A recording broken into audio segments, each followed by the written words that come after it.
In this video, we will review the process of submitting a work permit in WCCUSD. So to submit a work permit, there's actually two forms that need to be submitted and completed. The first one is the request for work permit, which is form B1-1. This is typically found in the school offices that the students take home to complete. And the second form is the actual permit, which is the permit to employ and work, which is form B1-4.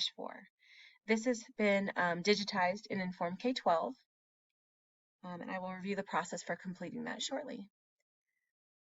The B1-1 form shown here, again, this is typically found in the main office of the school, should be taken home by the student to complete with Social Security, date of birth, age, all this information here. The employer should complete this section, being sure to sign it. And finally, the guardian needs to complete this section, verifying that the child is working where it's indicated, and including a signature and date.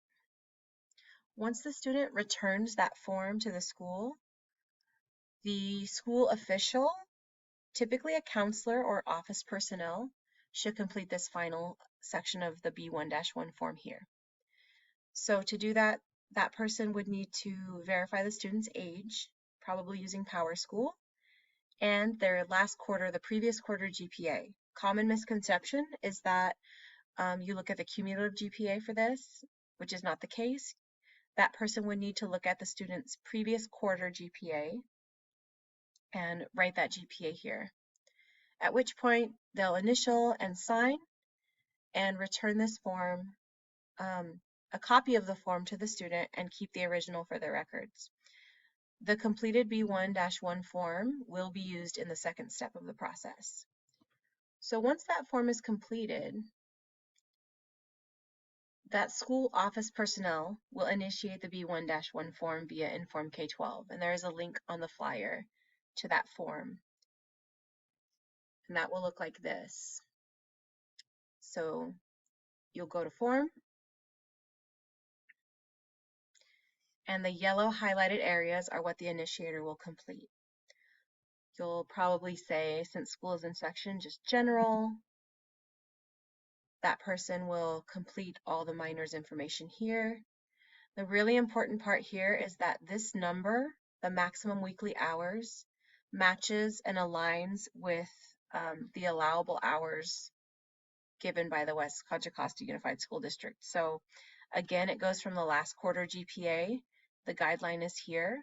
So for example, if the student earned a 2.5 GPA in the fourth quarter of last school year, that student would be eligible to work a maximum of 12 hours per week. So that number, 12, should be indicated here.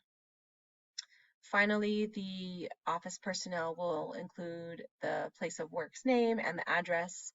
That information is found on the B1-1 form, and then they'll be done completing this form, those sections. Before the office personnel submits, they should go down to the bottom of the form here and select Choose Files and attach a copy of the B1-1 form. This is really important. So they would find that in their files somewhere and attach a copy to the form. If a copy of the B1-1 form is not attached to this form, the issuing authority will return the form for corrections. That form needs to be included so that the issuing authority can verify all of the information and has that for their records. So once the B1-1 form is attached to the B1-4 form, the initiator can go ahead and click Submit, and they will send it along to the student for the student to sign. Once the student signs and dates, that student will send it to the issuing authority to review. So again, the issuing authority will receive it. Right now, that's me, Elizabeth Abruzzini. What I will do is I will verify that the maximum weekly hours matches what the district guidelines say. I will verify the age of the student and any other pertinent information to make sure everything looks good. Once I verify that everything is correct, I will sign it and complete the form. Once the form is completed, the student and the initiator, usually a counselor or the office personnel, will receive an email saying that the form is complete, at which point they can print out the form for the student's records.